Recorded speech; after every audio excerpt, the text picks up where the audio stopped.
여러분 안녕하세요. 강의를 시작하도록 하겠습니다. 우리가 2학기 때 처음으로 배울 내용은 뭐라고 써 있냐면 변화와 다양성이라고 되어 있고요. 우리 교과서 174페이지 펴시면 될 것 같아요.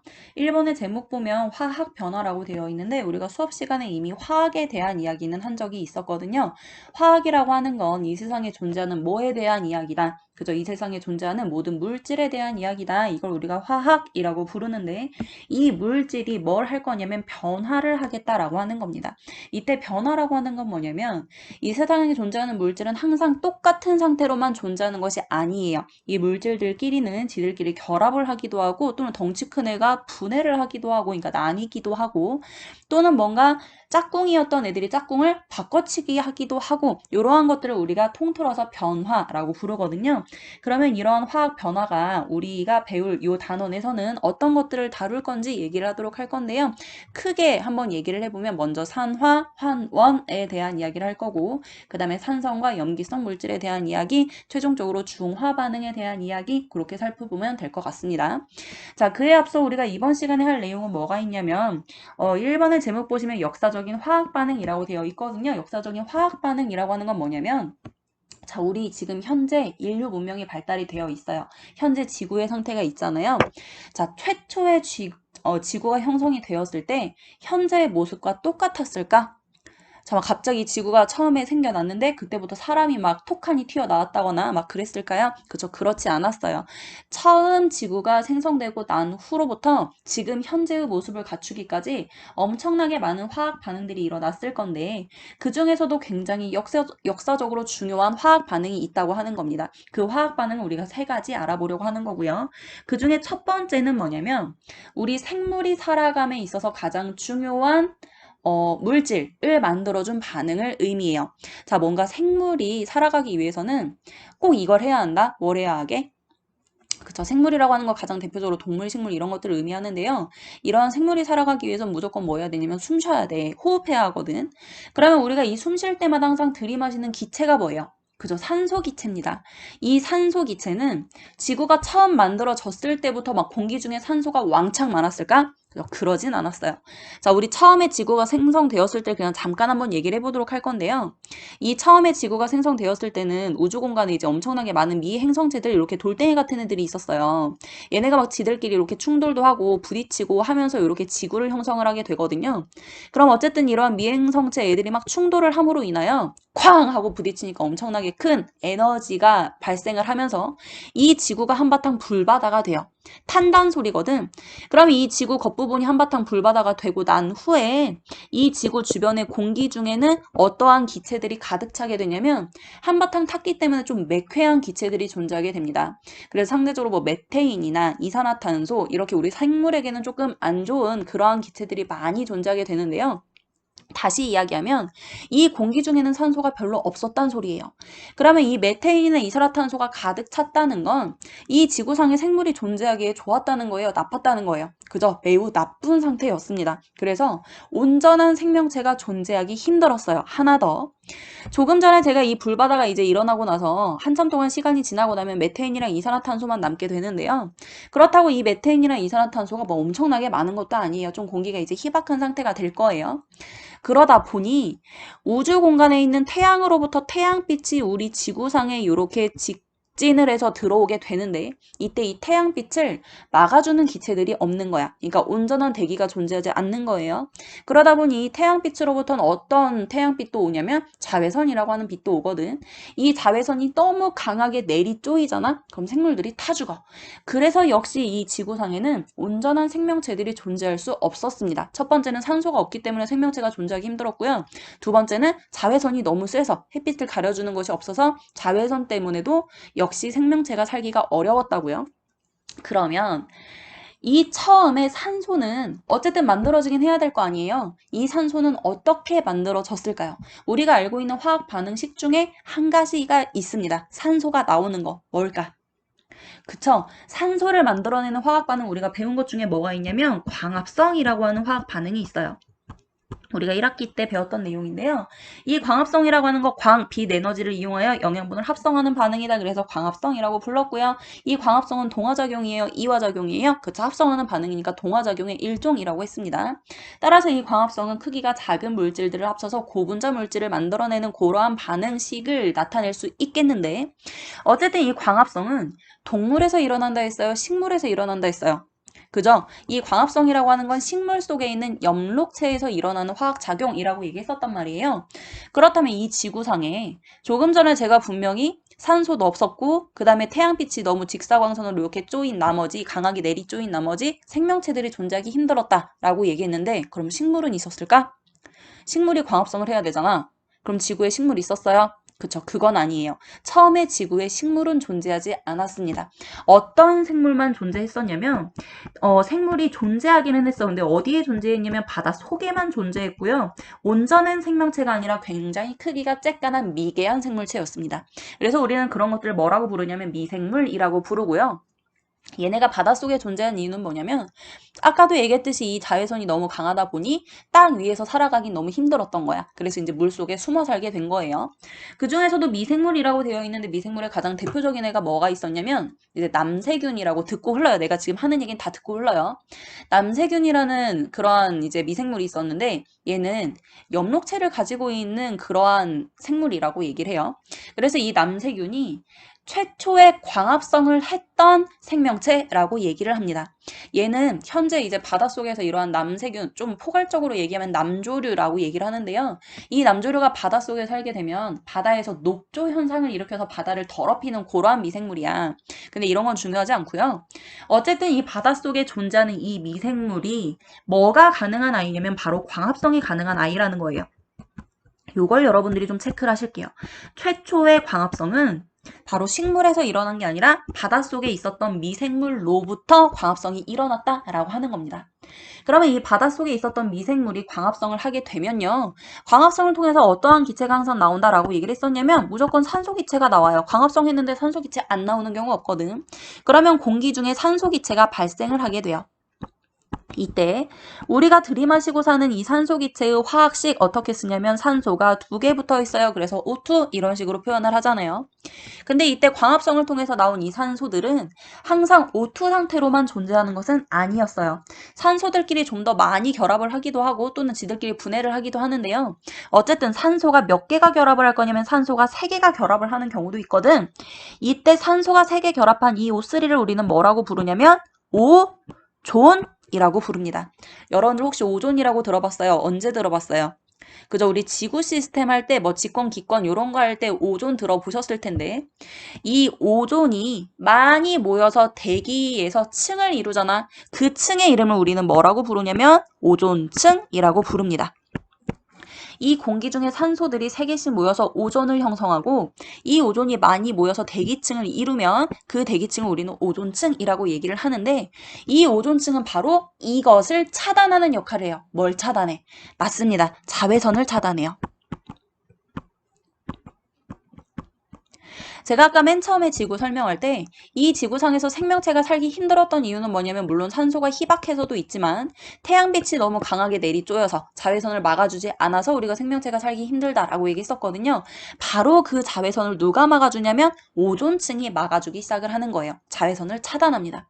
그러면 강하게 내리쪼이던 자외선이 이제 줄어들었으니 드디어 어디에도 생명체가 존재할 수 있게 되었냐면 처음에는 바닷속에밖에 없었으나 이제는 드디어 육지까지 올라올 수 있게 되었어요. 드디어 육지 생물이 출현하게 됩니다.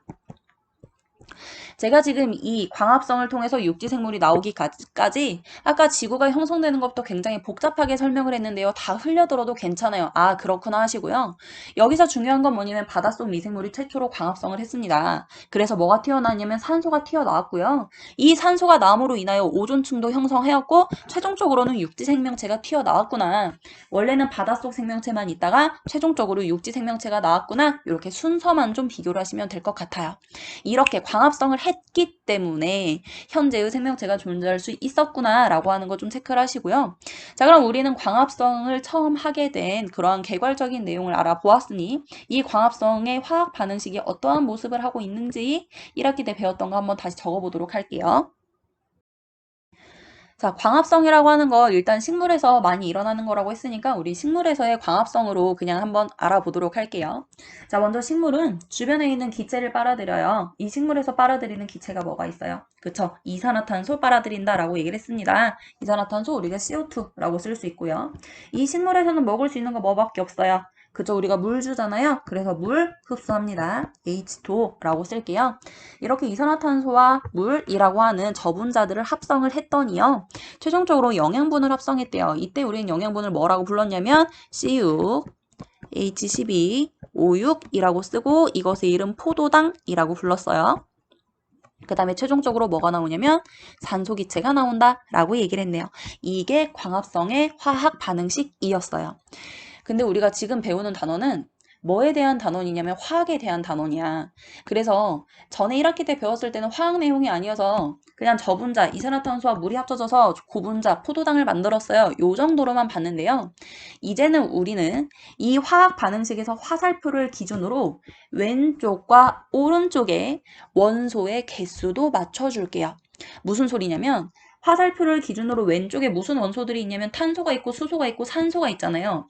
마찬가지로 오른쪽도 탄소가 있고 수소가 있고 산소가 있습니다. 이때 양쪽에서의 탄소의 개수, 양쪽에서의 산소의 개수, 양쪽에서의 수소의 개수가 같아야 한다는 소리예요. 그게 바로 화학 반응식의 규칙입니다. 자, 이 광합성 같은 경우는 숫자가 좀 큰 편이에요. 그래서 제가 한번 미리 적어드릴게요. 이산화탄소 6개 필요하고요. 물도 6개 필요해요. 산소도 6개 필요합니다. 포도당은 1개예요. 자, 이때 우리가 이산화탄소 앞에 또는 물 앞에 이렇게 이 화학식 앞에 붙어있는 이 숫자의 이름을 뭐라고 부르냐면 바로 개수라고 부르는데요. 포도당 같은 경우에는 앞에 숫자가 없잖아. 그럼 이때 포도당의 개수는 뭐라고 부르냐면 그냥 1이라고 하시면 돼요. 1은 생략 가능하기 때문에 안 써준 것 뿐입니다. 이때 이 개수의 역할은 뭐냐면 지금 이 이산화탄소 앞에 육자가 붙어 있는데요. 이 육자는 탄소도 6배를 해주시면 되고요.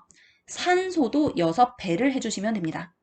얘도 마찬가지로 이 두 번째 것도 마찬가지로 수소도 6배, 산소도 6배 하시면 돼요.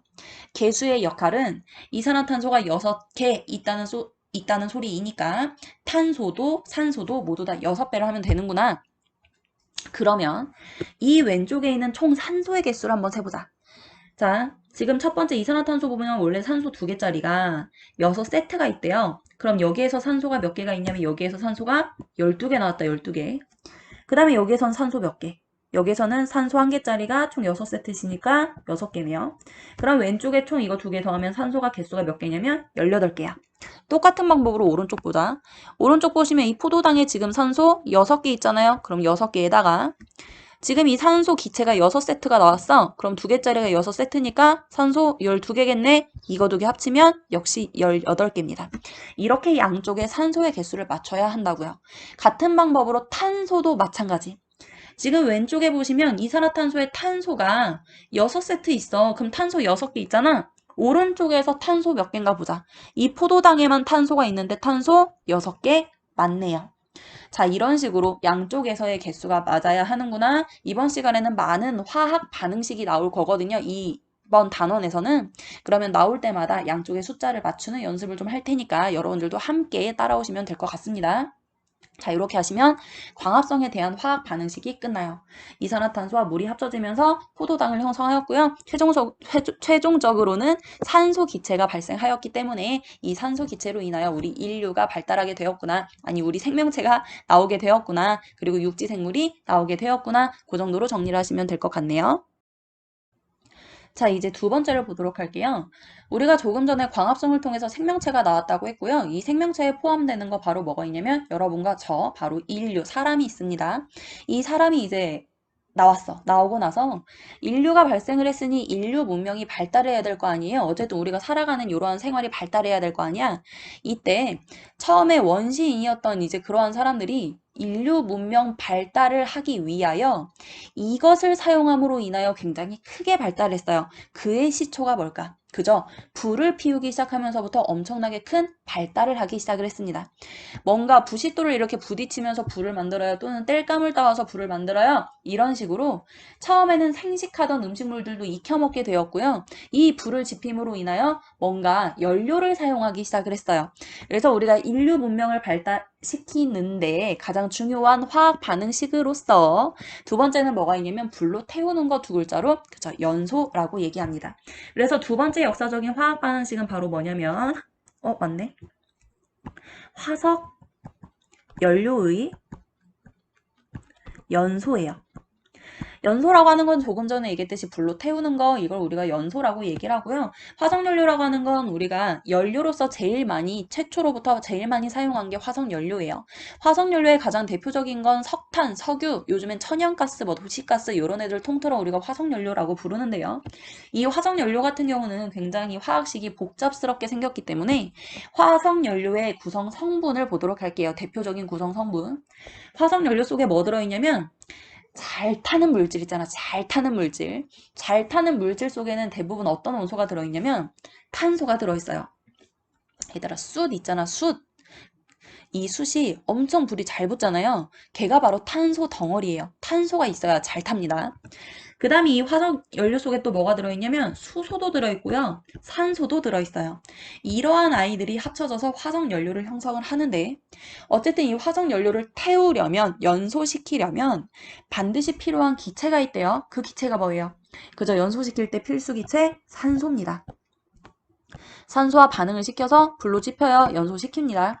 그리고 나면 최종적으로 무슨 기체들이 나오냐면 우리에게 안 좋은 기체 CO2도 형성을 할 수 있고요. 일부는 수증기 또는 물방울을 형성할 수 있겠네요.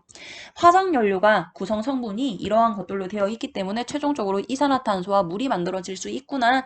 이렇게 그냥 화학 반응식의 흐름만 살펴보시면 될 것 같고요. 어쨌든 우리가 불을 피움으로 인하여 인류 문명이 발달하게 되었구나 정도로만 보시면 돼요. 연소는. 자, 다음에 세 번째 볼게요. 세 번째는 우리가 조금 전에 불을 사용함으로 인하여 이제 인류 문명이 발달하게 되었다고 했어요. 그러면 지금 현재 상태 보자. 현재 상태. 엄청나게 많은 현대 문명이 발달을 했는데요. 이 현대 문명이 발달하기에 앞서 이제 산업혁명이 일어났단 말이야. 이 인류는 이 원소를 사용하기 시작하면서부터 엄청나게 크게 발달을 했어요. 그 원소가 바로 뭐냐면 철입니다. 철의 재련이에요. 자, 먼저 철이라고 하는 건 우리가 원소기호 뭐라고 쓰냐면 Fe라고 쓰거든요. 이제 외워주셔야 돼요. 그 다음에 재련이라는 단어 뜻이 뭔지 보도록 하겠습니다. 재련이라고 하는 건 뭐냐면요. 우리가 철을 사용하려면 철을 캐와야 될 거 아니야. 이 철을 어디서 캐오냐면 이제 탄광석 같은 데서 돌을 캐가지고 철을 캐내는데요. 이때 철을 캐기 위하여 우리가 무슨 돌을 캐내냐면 철광석이라고 하는 돌을 캐요. 이 철광석은 철을 포함하고 있는 돌덩이다. 그래서 철광석이라고 불러요. 근데 이 철광석은 순수한 철로 이루어진 애가 아니야. 막 다른 원소들이 합쳐져서 만들어진 게 바로 철광석이거든. 그러면 이러한 철광석으로부터 우리가 꼭 쓰고자 하는 건 뭐냐면 오로지 철만 쓰고 싶어.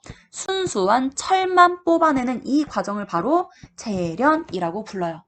그래서 이 철을 재련하기 시작하면서부터 순수한 철을 뽑아내기 시작하면서부터 이제 문명이 엄청 발달을 하게 되는데 그러면 도대체 이 철광석이 어떠한 원소로 되어 있길래 순수하게 철만 뽑아내느냐 그걸 좀 볼게요. 철광석의 성분은 뭘로 되어 있냐면 자, 이 철광석에는 뭐가 들어있냐면 철광석 속에는 철에다가 산소가 결합된 산화철 상태로 되어 있어요. 철과 산소가 결합되어 있는 형태가 그 덩어리가 바로 철광석이라고요.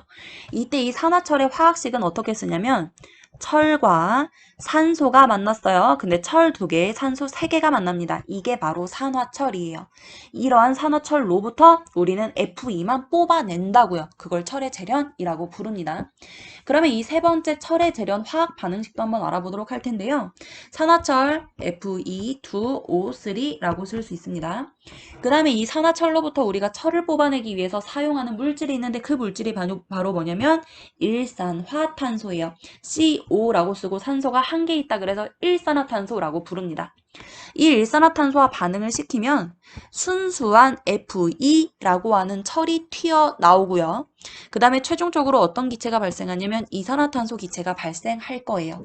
산화철로부터 철을 뽑아내는 이러한 화학 반응식이 바로 철의 재련 과정입니다.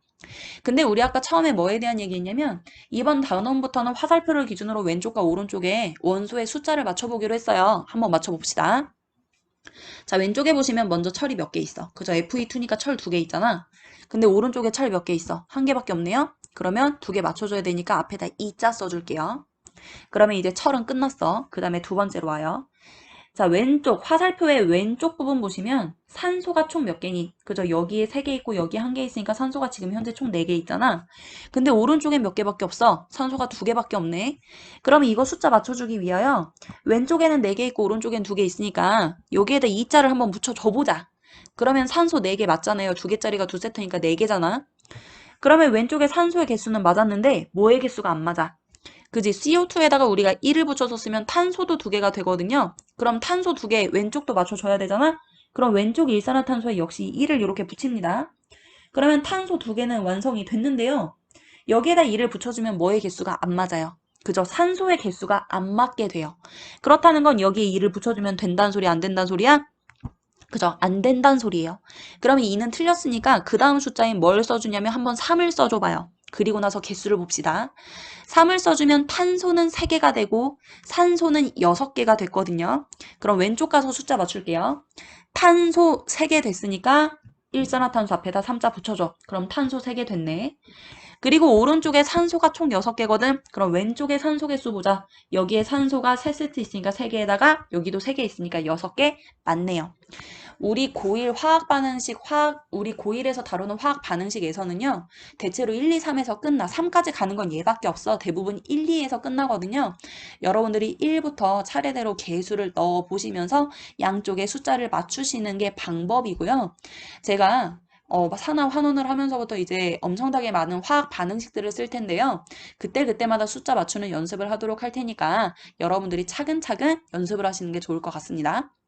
자, 우리가 지금 한 내용은 뭐냐면 우리 인류 문명 발달, 우리 지구 발달에 굉장히 중요했던 역사적인 화학 반응 3가지를 알아봤고요. 첫 번째는 광합성이고 두 번째는 연소였고 세 번째는 철의 재련이었어. 어쨌든 이러한 화학 반응들을 통해서 현재의 지구를 유지하고 있구나, 현재의 생명체 상태를 유지하고 있구나 입니다. 자, 요 정도로 하시면 여러분들이 역사적인 화학 반응을 끝낼 수 있고요. 그 다음 내용은 뭐에 대한 내용을 할 거냐면 산화, 환원 반응에 대한 이야기를 하도록 할게요. 자, 이제 교과서 178페이지 산화, 환원 반응에 대한 이야기를 하도록 하겠습니다. 산화, 환원이라고 하는 건 화학 변화의 대표적인 반응에 대한 내용인데요.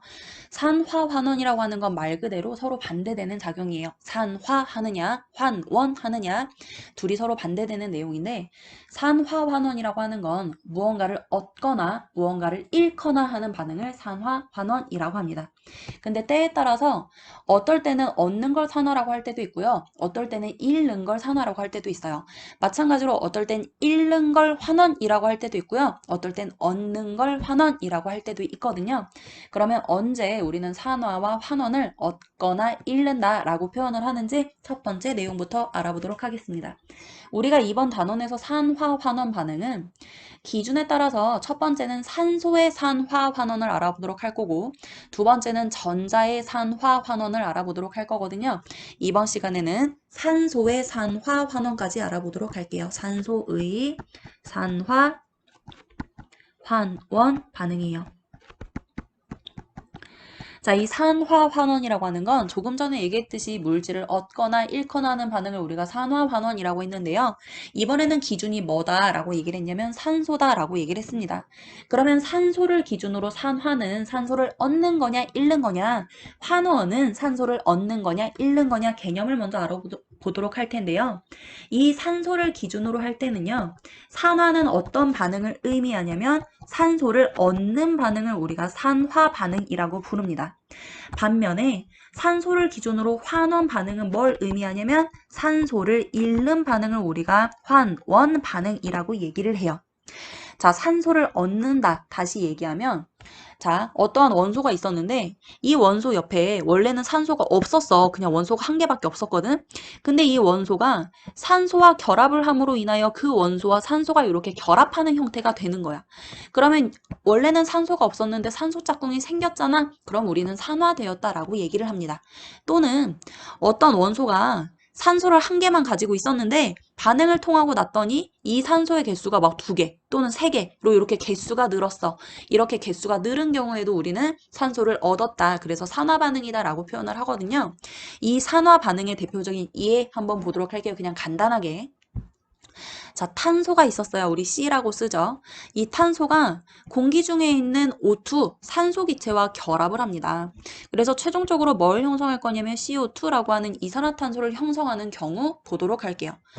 원래는 탄소가 산소 짝꿍이 없었어. 그냥 지 혼자 홀로 있었거든. 근데 얘가 화살표 후가 이게 반응 후야. 반응을 끝내고 났더니 탄소 옆에 산소 O2라고 하는 산소 짝꿍이 생겼네. 그러면 원래는 산소가 없었는데 산소가 생겼으니까 얘는 산소를 얻어서 산화되었다라고 표현을 한다고요. 비슷한 예로 또 하나 좀 예 볼게요. 일산화탄소가 있었다고 치자.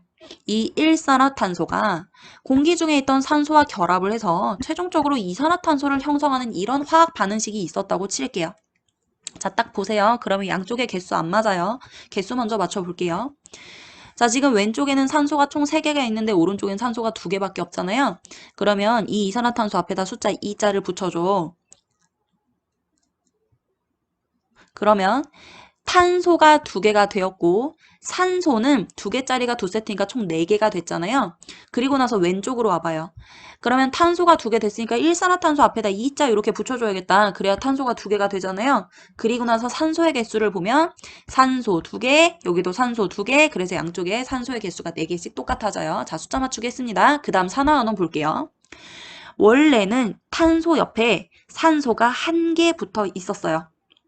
근데 이 일산화탄소가 총 2세트가 있으니까 원래는 산소의 개수가 몇 개였니? 탄소 옆에 그저 2개 있었잖아. 근데 반응을 끝내고 났더니 탄소 옆에 산소가 총 몇 개로 늘었어? 그저 4개로 늘었잖아요. 이렇게 산소의 개수가 늘었을 때도 우리는 산화라고 표현을 한다고요.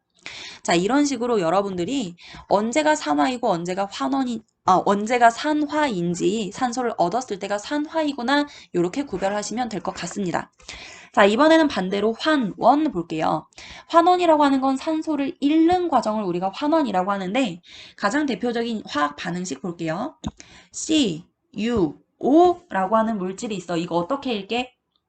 그저 우리는 이 물질의 이름을 읽을 때 항상 뒤에 것부터 읽어. 그러면 산소니까 산소화구리 이렇게 읽을 수도 있는데 거기서 소자를 빼고 산화구리 그렇게 읽으시면 됩니다. 이 CuO는 산화구리예요. 이 산화구리가 뭐와 반응을 할 거냐면 H2라고 하는 수소 기체와 반응했다고 칠게요. 반응을 하고 났더니 뭐가 될 거냐면 이 CuO 산화구리는 그냥 구리가 되었고요. 이 구리 옆에 붙어있던 산소를 수소가 뺏어오는 거야. 그래서 H2O를 이렇게 형성을 했네. 자, 이러한 화학 반응식에서 우리 산화환원 봅시다. 먼저 구리를 보시면요. 원래 구리에는 산소 짝꿍이 있었어요. 근데 반응을 끝내고 났더니 산소 짝꿍이 사라졌네. 산소 잃었죠. 그래서 우리는 산화구리가 구리로 환원되었다라고 표현을 하고요. 반면에 수소 보자. 수소는 원래 짝꿍이 없었어. 산소 짝꿍 없었는데 반응을 끝내고 났더니 H2O 여기 산소 짝꿍 생겼잖아. 산소가 없었는데 산소가 생겼으니까 이때는 산화되었다라고 표현을 합니다. 자, 여기서 우리 한 가지 체크하도록 할게요. 이 산화와 환원은 언제나 항상 늘 따로따로 일어날까요? 산화 일어날 때는 산화만 일어나고 환원 일어날 때는 환원만 일어나. 그럴까? 그저 그러진 않아요.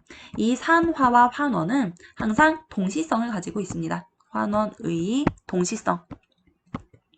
동시에 일어난다는 소리예요. 우리가 조금 전에 알아보았던 이 화학 반응식에서 보시면 산화도 일어났고 환원도 일어났잖아. 그래서 산화와 환원이 동시에 일어났고요. 우리가 아까 처음에 봤던 여기에서는 지금 산화밖에 표시가 안 되어 있지만 우리가 모르는 곳에서 환원이 일어났어요. 자, 여기 산소를 기준으로 보시면 이 산소가 지금 탄소와 짝꿍을 이뤘는데 그럼 이 산소 어디로부터 온 거야? 그죠? 공기 중으로부터 온 거잖아요. 공기 중에서는 산소를 잃은 거예요. 환원이 일어납니다. 우리 눈에 이 화학 반응식에서는 눈에 띄지 않지만 환원이 일어나고 있다는 거, 산화와 환원은 항상 동시에 일어나고 있다는 거, 이거 개념적으로만 체크를 하시면 될 것 같고요. 지금부터는 산소를 얻느냐, 산소를 잃느냐를 여러분들이 많은 화학 반응식을 통해서 한번 연습을 해보도록 할게요. 그래서 많은 화학 반응식을 써보도록 하겠습니다. 예. 자, 첫 번째 예를 볼게요. 첫 번째 예는 구리의 연소라고 되어 있는데요. 우리가 조금 전에 얘기했듯이 구리의 원소기호 뭐로 쓸 수 있냐면 CU로 쓸 수 있습니다.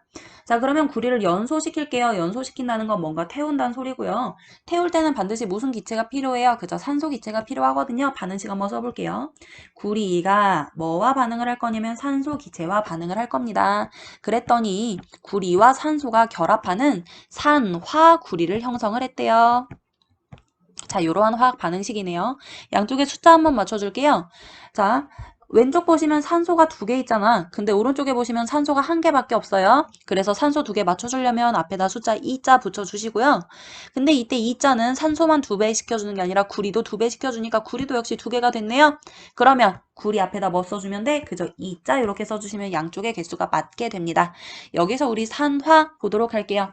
자, 구리가 원래는 산소 짝꿍이 없었어요. 근데 산소 짝꿍이 생겼죠? 이거 산소를 얻었네요. 산화예요? 환원이에요? 그쵸? 산화라고 하시면 됩니다. 자, 이 구리를 태우잖아요. 그러면 뭔가 겉모습에 변화가 생기는데요. 원래 구리는 무슨 색깔이냐면 좀 붉은색이야. 우리가 보통 구리선 하면은 좀 붉은색이라고 얘기하잖아요. 보통 전선 생각하시면 돼요. 근데 얘가 연소를 시켜서 산화구리가 되잖아요. 그럼 이 산화구리는 무슨 색깔이냐면 검정색이에요. 검정색. 좀 시커멓게 탄 색깔입니다. 그게 바로 공기 중에 있는 산소와 결합을 해가지고 산화구리를 형성을 했기 때문이에요. 자, 이렇게 검정색으로 변한 산화구리를 가지고 다시 한번 연소를 시킬게요. 이 CuO라고 해서 조금 전에 연소시켜서 나온 그 산화구리입니다. 이 산화구리를 이번에는 뭐와 반응시키면서 연소를 시킬 거냐면 탄소와 반응시키면서 연소를 한번 시켜볼게요. 그러니까 이 CuO를 자꾸 이렇게 불을 태우면서 탄소를 주입을 하는 거야. 그리고 났더니 뭘 형성을 할 거냐면 Cu 구리가 형성이 되고요. 최종적으로는 CO2가 형성이 되었답니다. 자, 이거 역시 숫자 맞출게요. 왼쪽에 보시면 구리가 2개 있거든요. 그래서 구리 앞에다 2자 써주셔야 되고요. 탄소는 1개 있으니까 탄소 1개 그대로 써주시면 되고 O 2개 있으니까 O 2개 개수 맞네요. 자, 여기에서도 산화연원 봅시다. 원래는 구리 옆에 산소 짝꿍이 있었어요. 근데 반응을 끝내고 났더니 구리 산소 짝꿍이 사라졌네. 산소를 잃었어. 이건 산화야, 환원이야? 그죠? 환원이라고 부릅니다. 산소를 잃으면 환원이에요. 반면에 탄소는 원래 짝꿍이 없었거든요. 근데 얘가 반응을 끝내고 났더니 산소 짝꿍이 생겼어. 산소를 얻었네요. 그럼 이건 산소를 얻었으니까 산화라고 부른다고요. 이렇게 구리의 연소에서는 여러분들이 구리를 처음에 산소 기체와 반응시켜서 산화 구리를 형성하는 이러한 반응에서는 이제 산화가 일어났고요. 여기에다가 우리가 탄소를 함께 반응을 시키면 산화 환원이 이런 식으로 일어나는구나. 화학 반응식 살펴보시면 되고 하나 더 볼게요. 우리가 조금 전에 얘기했던 이 산화구리, 시커맸던 산화구리 있잖아요. 이 산화구리를 이번에는 뭐와 반응시킬 거냐면 일산화탄소와 한번 반응을 시켜볼게요. 그러면 뭐가 튀어나오냐면 역시 마찬가지로 구리가 튀어나오고요. 최종적으로는 이산화탄소가 튀어나온다라고 합니다. 개수 맞출게요. 자, 양쪽에 보시면 구리 2개 맞거든요. 그대로 놓으시고요. 왼쪽에 보시면 산소가 총 몇 개냐면 여기에서 산소 2개, 그 다음에 여기에서 산소 1개, 그러니까 산소가 3개다. 근데 오른쪽에 보시면 산소가 2개 있잖아요. 그래서 우리가 이산화탄소 앞에다 이렇게 2자를 써줄게요. 그 다음에 일산화탄소 앞에다가도 역시 2자를 써줍니다. 그리고 나서 개수 비교할게요. 그러면 산소가 오른쪽에서 2개짜리가 2세트니까 총 4개고요. 그 다음에 왼쪽으로 오시면 탄소 2개는 개수 맞았고 그 다음에 산소가 2개, 여기서도 산소가 2개. 그래서 양쪽의 개수 맞았어요. 이렇게 개수 먼저 맞춰주세요. 자, 그 다음에 산화, 환원 봅시다. 산화구리가 반응을 끝내고 났더니 원래는 산소 짝꿍이 있었는데 산소 짝꿍 사라졌어요. 그저 산소가 잃었으니까 환원 반응이고요. 그 다음에 일산화탄소는 원래 산소가 하나 붙어 있었는데요. 반응을 끝내고 났더니 산소가 두 개 붙어 있네요. 산소를 얻었어요. 그래서 이러한 경우는 산화라고 부른다고요. 자, 이것도 겉모습 한번 보자. 산화구리 원래 무슨 색깔이라 했니? 그저 산화구리는 산소와 결합을 한 색깔이기 때문에 검정색이라고 했었잖아요. 근데 얘네가 반응을 끝내고 났더니 그냥 구리가 나왔어. 구리는 무슨 색깔이래요? 그저 아까 우리가 맨 처음에 붉은색이라고 했잖아요. 이 검정색이었던 산화구리가 일산화탄소와 반응을 하고 나면 다시 붉은색 구리가 나오는구나. 이것도 참고적으로 체크할게요. 조금 전에 두 번째 했던 이 화학 반응식에서도 마찬가지예요. 검정색이었던 산화구리가 탄소와 반응을 하면요. 다시 붉은색인 구리로 돌아옵니다. 자, 이렇게 여러분들이 구리의 연소에서는 세 가지 화학 반응식 알아봤거든요. 여러분들한테 이 화학 반응식을 다짜고짜 쓰세요. 하지는 않아요. 그러니까 이러한 화학 반응식이 나오면 어떤 애가 산화가 되었고 어떤 애가 환원이 되었는지 그 정도만 체크하시면 좋을 것 같습니다. 그 다음에 두 번째 예를 보도록 할게요. 두 번째 예는 우리가 이미 화학 반응식을 알고 있는 광합성과 호흡이에요. 광합성 우리가 아까 맨 처음에 썼었잖아요. 식 한번 써보도록 할게요. 광합성은 6개의 이산화탄소와 6개의 물이 합쳐져서 최종적으로 영양분을 합성할 건데 이때 영양분은 포도당이라고 얘기를 했고 그 다음에 최종적으로 6개의 산소기체가 나오는 반응입니다. 라고 했어요. 자, 여기에서도 우리가 산화환원 알아보도록 합시다. 우리는 첫 번째로 뭐에 대한 산화 환원 과정을 알아보도록 할 거냐면 이산화탄소를 보도록 할게요. 이 이산화탄소에서는 탄소를 기준으로 볼게. 왜냐면 이 탄소는 공유결합을 하는 거잖아. 그래서 탄소를 이렇게 주축으로 해서 주변에 물질들이 붙어요. 그렇기 때문에 이 탄소를 기준으로 산화되었는지 환원되었는지 보겠습니다. 탄소를 포함하고 있는 이산화탄소는 반응을 끝내고 나면 탄소를 포함하고 있는 포도당으로 변환이 되는데요. 이때 탄소 옆에 붙어있는 산소의 총 개수를 볼게요. 자, 이산화탄소 옆에 붙어있는 산소의 개수는 몇 개야? 산소 2개짜리가 6세트 있으니까 산소의 개수 12개거든요. 근데 포도당으로 왔더니 산소의 개수가 몇 개야? 그저 6개잖아. 산소의 개수가 줄었어. 그럼 산소를 얻었니 잃었니? 그쵸, 산소를 잃었거든. 그래서 이 경우에는 환원입니다. 이산화탄소가 포도당으로 환원되었다라고 하셔야 돼요. 잘 체크해요. 이산화탄소가 포도당으로 환원됐습니다. 그럼 나머지 볼게요. 이 물은 반응을 끝내고 나면 산소 기체가 될 건데요. 수소 옆에 산소가 붙어 있는데 산소가 원래 몇 개 있었어? 그쵸, 6개 있었잖아요. 근데 여기서는 산소 기체 몇 개예요? 2개짜리가 6세트 있으니까 그쵸, 총 12개네요. 그럼 산소의 개수가 늘었어요. 얘는 산화 되었다라고 하시면 됩니다. 자, 좀 어렵죠? 개수가 늘었느냐 줄었느냐에 따라서도 우리가 산화, 환원을 따질 수 있으니까 다시 한번 체크하시고요. 호흡은 광합성과 화학 반응식이 반대예요. 호흡은 영양분을 분해시켜서 우리가 실생활에 사용할 수 있는 에너지를 발생시키는 그러한 화학 반응이었잖아요. 그래서 얘는 애초에 포도당을 분해시킵니다. 근데 우리가 호흡할 때 꼭 필요로 하는 기체가 있었어. 그저 숨 쉴 때마다 산소 기체 마신다고 했거든요. 그럼 산소 기체 이렇게 필요로 하고요.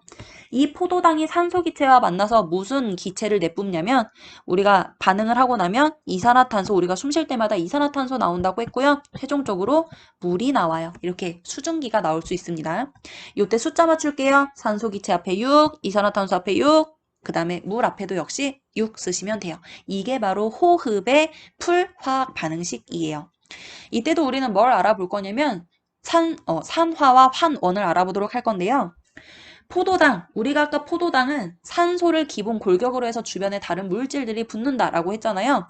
그래서 이 포도당은 반응을 끝내고 나면 뭐가 될 거냐면 역시 탄소를 기준으로 이산화탄소로 변환을 할 겁니다. 그러면 원래 포도당에는 산소가 몇 개 붙어 있었냐면 6개 붙어 있었어. 근데 이산화탄소 옆에는 산소 총 몇 개 있니? 그저 2개짜리가 6세트 있으니까 12개거든요. 산소의 개수가 늘었다. 그럼 이거 산화야, 환원이야? 그저 산소 개수 늘었으니까 산화입니다. 반면 산소 기체는 최종적으로 이제 물로 변환이 될 건데요. 원래 산소 기체는 2개짜리가 6세트니까 12개 있었어요. 근데 물 옆에는 O가 6개 있네요. 6개로 12개에서 6개로 줄었거든. 얘는 환, 원이네요. 자, 이렇게 하시면 여러분들이 광합성과 호흡에서도 산화와 환원 반응 알아볼 수 있었고요. 그 다음에 세 번째 이해 볼게요. 얘들아, 내가 얘를 이렇게 많이 써주는 이유는 너희가 화학 반응식을 많이 쳐다봐야 문제 풀 때 편해요. 그냥 다짜고짜 문제에 있는 화학 반응식을 보잖아. 그럼 처음 보면 여러분들이 헷갈릴 수 있거든요. 그래서 많은 연습을 하는 겁니다. 자, 세 번째 얘는 뭘 볼 거냐면 메테인의 연소 볼게요. 메테인이라고 하는 건 뭐냐면 이제 화석연료 또는 천연가스, 도시가스 속에 들어있는 기본 원소 물질을 우리가 메테인이라고 부르는데요. 메테인은 원소 화학식 어떻게 쓰냐면 CH4라고 쓸 수가 있습니다. 자, CH4를 연소시킬 거니까 무슨 기체와 반응할 거냐면 O2와 반응을 할 거고요. 그러면 최종적으로 뭐가 나오냐면 이산화탄소 기체와 물 수증기가 튀어나와요. 이렇게 숫자 맞출게요. 자, 왼쪽에 보시면 산소가 4개 있는데, 아니, 수소가 4개 있는데, 오른쪽에 보면 수소가 2개밖에 없잖아? 그러면 이렇게 물 앞에다가 이자를 붙여줘요. 그 다음에 이자를 붙여줬더니 산소의 개수가 총 몇 개가 됐냐면, 여기에 산소 2개, 여기에도 산소 2개니까, 왼쪽에 산소 2개밖에 없으니까 여기에다도 이자 붙여주시면 되겠네요. 그러면 총 개수가 맞죠? 탄소 여기 1개, 여기 1개, 그 다음에 수소 여기 4개, 여기 4개, 산소 여기 2개가 2개 있으니까 4개에다가 여기 2개, 여기 2개 하면 4개. 이렇게 하면 숫자 맞았네요. 자, 메테인 봅시다. 메테인은 역시 탄소를 기준으로 보겠습니다. 메테인은 이산화탄소로 변환이 되면서 산화 될게요. 환원 될게요. 그쵸? 산화 됩니다. 왜냐면 산소 짝꿍이 없었는데 산소 짝꿍이 생겼어요. 산소는 물로 변환을 하면서 산화 될게요. 환원 될게요. 그저 원래는 산소가 4개였는데 물로 변하면서 산소가 2개로 줄었거든요. 이때는 환, 원 됩니다. 자, 이렇게 산화, 환원 보시고요. 예 하나 더 볼게요. 예 하나. 우리가 아까 썼던 거 철의 재련이에요. 자, 철의 재련 과정, 우리가 철광석으로부터 순수한 철을 뽑아내는 과정을 우리가 철의 재련이라고 불렀잖아요. 철광석은 산화철로 되어 있기 때문에 Fe2O3로 되어 있다고 했어요. 이 산화철은 여러분들한테 산화철의 화학식을 쓰시오 그렇게 하지는 않아. 대신 여러분들이 이러한 화학식을 보고 이게 산화철인 줄은 눈으로는 알아야 돼. 우리는 항상 뒤부터 읽기로 했으니까 산화철 이렇게 읽으시면 되거든요. 아, 이게 산화철이구나. 눈으로는 아셔야 한다고. 이 산화철을 재련하기 위해서는 철을 재련하기 위해서는 뭘 포함한다고 했었냐면 3개의 이산화탄소를 합쳐준다라고 얘기했었고요. 그러면 순수한 철이 나오고 그 다음에 3개의 이산화탄소가 나온다. 우리가 아까 화학 반응식 처음에 했었어요. 여기에서 산화철은 철로 산화됐어요. 환원됐어요. 그저 원래 산소 짝꿍이 있었는데 산소 짝꿍 사라졌잖아요. 그러면 산화철은 철로 환원 됐습니다. 그 다음에 일산화탄소 볼게요. 일산화탄소는 이산화탄소로 변환되면서 산화될게요. 환원될게요. 그저 원래 산소가 3개였는데 산소가 6개로 늘었어요. 산화됩니다. 자, 우리가 이번 시간에는 역사적인 화학 반응 3가지와 산화, 환원 반응에 대한 이야기를 했는데요. 그 중에서도 산소의 산화와 환원이었어. 산소 같은 경우는 산소를 얻을 때가 산화고 잃을 때가 환원이거든요. 굉장히 많은 화학 반응식을 봐서 여러분들이 머리 터질 수 있어요. 하지만 산소의 개수가 늘었느냐 줄었느냐 또는 산소 짝꿍이 없었는데 산소 짝꿍이 생겼느냐 또는 산소 짝꿍이 있었는데 짝꿍이 사라졌느냐 이거에 따라서 산화, 환원 구별만 할 수 있으면 된다라고 했거든요. 다시 한번 연습해 보시고요. 화학 반응식이 너무 많기는 하지만 다시 한번 보면 이해가 될 수 있으니까 조금 힘내서 열심히 이해하셨으면 좋겠습니다. 자, 다음 시간에는 전자의 산화, 환원 보도록 할게요. 그건 조금 더 어려워요. 자, 고생 많으셨어요. 노트 필기 꼭 하시고요. 다시 한번 정리합시다.